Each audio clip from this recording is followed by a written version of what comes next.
Like most cold weather penguins, with a staggering 15 feathers per square centimeter, they're superbly adapted to the cold. In fact, they like it so much that they even bathe in it. We see a lot of our birds stand underneath our snow machines.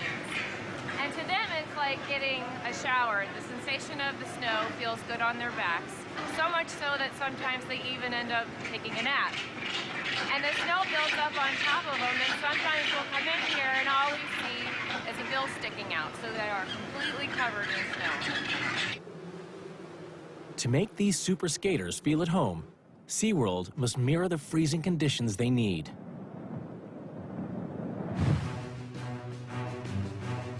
But recreating Antarctica in Florida is no easy feat. The Gulf state enjoys year-round sunshine, with summer temperatures topping 30 degrees Celsius. And it isn't just hot.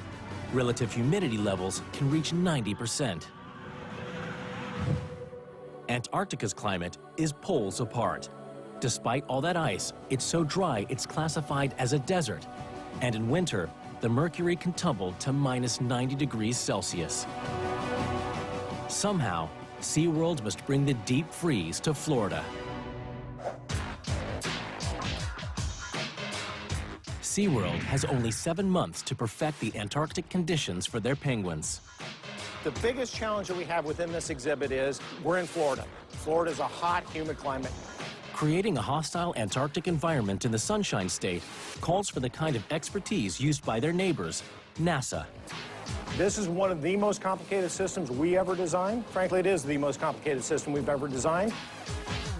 Chief Engineer John Lynn is responsible for an entirely new air control system, more complicated than the one used by NASA rockets' launch facilities. Because not only are we managing the environment for the animals, but we're bringing all of our guests into that animal's environment, something that we've never done. SeaWorld will achieve a world first with a ride that brings visitors close to the penguins, inside a frozen habitat. It starts with cooling the air to minus 1 degree Celsius. It takes a lot of equipment to keep that space at 30 degrees. As you can see, all the way down through the length of this is just for the exhibit.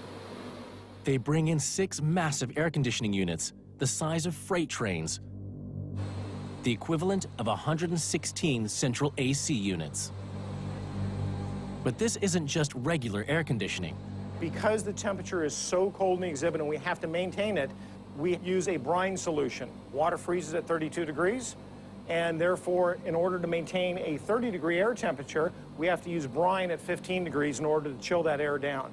To acclimatize visitors from a scorching 30 degrees Celsius to a freezing -1, they will drop the temperature room by room.